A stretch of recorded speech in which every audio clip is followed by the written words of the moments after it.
O Fantástico traz agora novas denúncias contra o médico obstetra Renato Calil. A influenciadora digital Chantal Verdelho teve vídeos vazados na internet que mostram humilhações e xingamentos durante o parto conduzido por Calil. Chantal contou numa entrevista exclusiva à repórter Flávia Sintra detalhes da violência obstétrica que sofreu e revelou por que decidiu falar só agora. Vamos, Chantal, empurra. Não sobe, porra. A viadinha, ela não faz, essa força fica... O útero é uma porcaria. Contração é ruim. Eu tinha alguns motivos para não falar. Além de não estar bem emocionalmente, eu não queria a imagem da minha filha exposta desse jeito, num contexto de que a chegada dela foi horrível. Chantal Verdelho, mãe de 2 filhos, influenciadora digital. Ele me xinga o parto inteiro. É muito palavrão e xingamento o tempo inteiro. Depois de quase um mês que um áudio com denúncias de violência obstétrica contra o médico Renato Calil e trechos em vídeo do parto da filha caçula foram parar na internet, Chantal decidiu que era a hora de falar pela primeira vez sobre o assunto. Mas faz força, porra. Eu tô fazendo. Faz força, você tem que fazer mais. Eu sou a maior interessada nisso. O nascimento da filha dela, Domênica, aconteceu em setembro de 2021, num dos principais hospitais de São Paulo.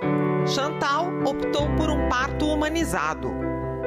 Entrei em trabalho de parto, fiquei em casa, tendo os primeiros sinais, as primeiras contrações, até o momento que eu não aguentei mais de dor. Eu fui para o hospital. E o parto seguiu por 20 horas. Na verdade foram 48 horas. Que eu fiquei no hospital, eu acho que foi, em trabalho de parto, foi aproximadamente umas 12 horas. Ele chegou somente nas 2 horas finais, que foi quando mudou o clima, assim, do parto. Ele chegou muito apressado. Eu não entendi o porquê de tamanha pressa e aquela agonia toda de vai, força, rápido, você não está fazendo, está meditando. Vai, você está meditando, vamos. Ele ficava insistindo pro Matheus para que fosse feita a episiotomia, num tom como se, olha aqui, ó, vai rasgar aqui, que é onde a gente teria relações no futuro, né? Então, é melhor eu dar um pique aqui, é melhor eu dar uma cortadinha aqui, né? E ele fica falando isso pro Matheus como se eu não estivesse ali e como se a decisão não fosse minha. Matheus Verdelho é o marido de Chantal. Vamos. Teimosa, ela não quer piso. O que Renato Calil sugere neste trecho inédito do vídeo do parto de Chantal é a episiotomia, um procedimento cirúrgico no períneo, região entre a vagina e o ânus, que facilitaria a passagem do bebê. Não tinha a menor necessidade dele tentar me rasgar com as mãos, e isso é feito várias vezes. Ele basicamente passa o parto inteiro fazendo esse movimento com a minha vagina, tentando abrir ela, já que ele não teve o corte, ele tenta com as mãos. Você não quer? Ah, não quer piso? DG mesmo? Ó, tá faltando só piso para assim. Tá faltando piso. A episiotomia, ela vem do século XVIII, com a lógica de quanto mais rápido fosse melhor, então abre a passagem para o bebê sair mais facilmente. Tem vários grupos científicos que defendem a não realização da episiotomia em nenhum caso, né? Mas esse assunto, episiotomia, ainda é um pouco polêmica, tem que analisar cada caso e entender em que circunstância que ela foi feita. Quando ela nem é consentida pela mulher, aí pronto, aí acabou, porque qualquer procedimento que não seja consentido pela mulher vai se enquadrar como violência obstétrica. Chantal também não gostou da insistência do médico para que ela usasse um medicamento quando entrou em trabalho de parto. Eu não estava tendo dilatação. E para isso ele propôs mais de 2 vezes para a gente fazer o uso do misoprostol. Eu sabia que misoprostol era proibido para quem tem cesárea anterior, e eu tenho uma cesárea anterior, e que o risco é de morte. Pode ter um rompimento do útero e a mulher pode ter uma hemorragia e morrer, mãe e bebê. Renato Calil tentou convencer Chantal. Vamos pensar, pensa aí de repente no miso. A gente não precisa fazer dose inteira, faz devagarinho, interna, e vai fazendo progressivamente. E é recomendado pela Organização Mundial de Saúde, pela Federação Brasileira de Ginecologia e Obstetrícia, como a medicação para preparo de colo do útero e para indução de parto. Ele tem uma contraindicação pelas evidências científicas, que é quando a mulher tem uma cesárea anterior. Você está sem coordenação, já tinha nascido faz uma meia hora aqui. Houve um momento também que ele pediu ajuda de alguém mais forte para pressionar a sua barriga? Sim, na verdade, a minha barriga foi pressionada desde o começo que ele chegou. Ele pede para uma médica da equipe dele fazer essa manobra de Christeller, né, que chama. E depois ele pede para o anestesista fazer, porque o anestesista era mais forte. Inclusive, eu reclamei que estava doendo. Você não está fazendo no rosto. Quando você assiste os vídeos, dá para você ver ele tremendo de tanta força que ele faz contra a minha barriga. Ele coloca o corpo dele inteiro em cima da minha barriga e ainda faz força. Eu vou pôr o braço aqui, então você tem que fazer força, tá? Deixa eu pôr aqui, vai, enche o peito, solta o ar. Força, vamos. A manobra de Christeller, ela consiste numa pressão no fundo uterino.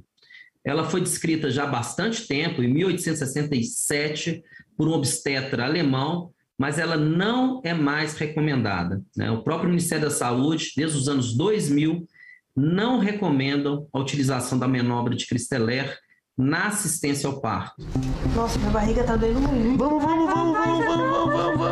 Pode estar associada a complicações maternas, como, por exemplo, uma lesão, uma fratura de costela, o risco de uma lesão de alguma víscera, por exemplo, fígado, baço, o risco de rotura uterina, pode ter um risco de inversão uterina e também complicações fetais associadas à manobra de Christeller. Eu chego a pensar, cara, eu tava do lado da minha esposa, na frente da minha filha, não fiz nada.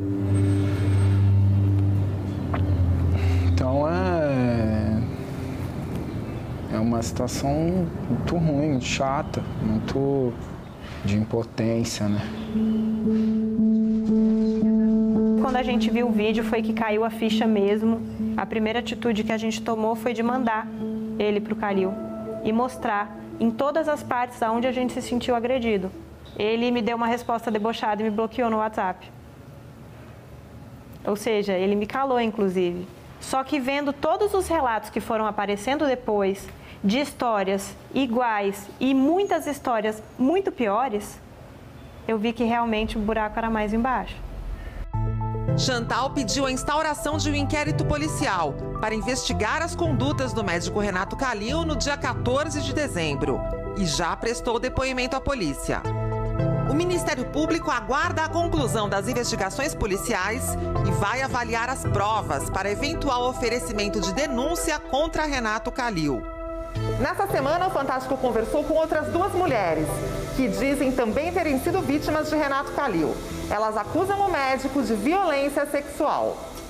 Luciane trabalhou como babá na casa de Renato Calil em 2013. Ele falava que me achava bonita, que gostava do meu cabelo, ou passava a mão no cabelo, ou fazia assim. Tentava me agarrar. Ou tentava beijar, ou pegava pela cintura, ou pegava no braço, passava a mão. E como que você reagia a isso? Normalmente eu conseguia sair. Uma vez que ele tentou realmente forçar alguma coisa, eu falei que eu ia gritar, porque tinha outras pessoas na casa. Quando eu falei para ele que eu estava grávida, foi quando eles me demitiram. Mas antes disso, ele tentou me agarrar e falava, deixa eu ver se realmente você está grávida. E tentava pôr a mão em mim. Pôr a mão na sua vagina? Ele estava vestido? Ele estava de cueca. Todas as vezes, ele estava de cueca. Aí falava que eu estava sendo malcriada, que eu era uma das únicas que ele não tinha conseguido nada. Ele falava isso para você? Que você era uma das únicas que não... Que ele não tinha conseguido nada. Essa professora, que prefere não se identificar, conta que foi abusada pelo médico numa consulta, quando tinha 17 anos.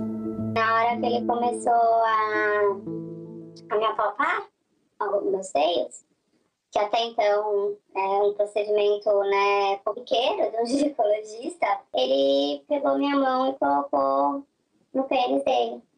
E eu percebi que aquilo não era normal, óbvio, né? E eu levantei da maca, transtornada, me vesti e saí gritando do consultório dele, que ele era um louco.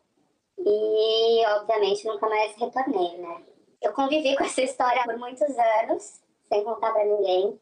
Tinha muita vergonha, eu tinha medo das pessoas não acreditarem em mim. Até então, sinceramente, eu achava que eu tinha sido a única a ser abusada por ele.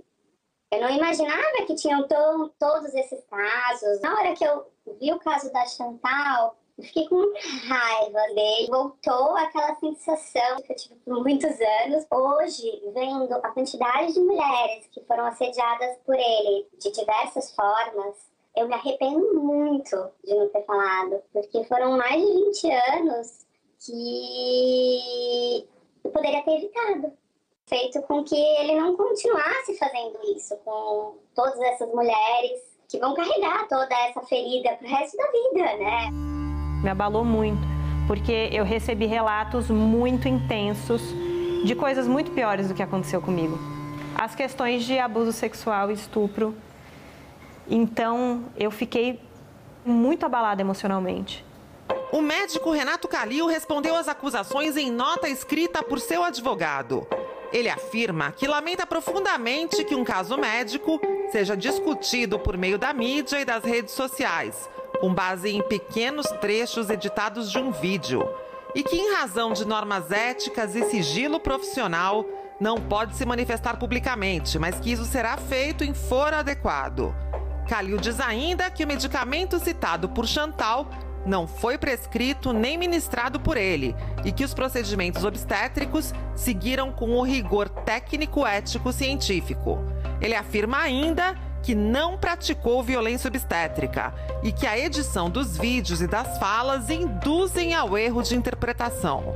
Diz que se coloca à disposição do Conselho Regional de Medicina do Estado de São Paulo para comprovar sua ética e retidão profissional e está à disposição das autoridades para colaborar com todas as investigações para demonstrar sua inocência. Pareceu que veio muito nas minhas mãos de uma forma assim, ó, você está recebendo uma missão aqui de fazer alguma coisa com essa história. Porque você foi jogada na piscina e foi obrigada a nadar, mas agora as outras mulheres estão aparecendo com coragem de contar que com elas aconteceu também. Para que as coisas mudem, as pessoas precisam denunciar, porque eu não quero que nenhuma mulher passe pelo que a nossa família passou. É importante que essa mulher conheça quais os mecanismos e locais onde ela pode procurar uma ajuda efetiva de apoio para ela. Ela pode ir numa delegacia da mulher, fazer um boletim de ocorrência. E se ela conseguir documentar de alguma forma, por exemplo, uma conversa no WhatsApp, um SMS, essas pequenas provas são indícios da materialidade que o ato se consumou. Por isso é importante ela procurar uma profissional que a acompanhe ou uma amiga, alguém da sua confiança, que possa ir junto, que segure a mão. Além disso, é importante que a mulher busque um apoio psicológico, um apoio médico, para amparar, para acolher, dar o suporte que ela precisa por ter sofrido uma violência assim tão grave. A viadinha, ela não faz essa poça, filha, não. Eu fui lá para o fundo do poço e agora eu estou ficando forte, então eu estou ressignificando a história, que poderia ter sido muito ruim e que talvez possa salvar várias mulheres de viver essa situação ou de realmente de conseguir ter essa coragem de denunciar.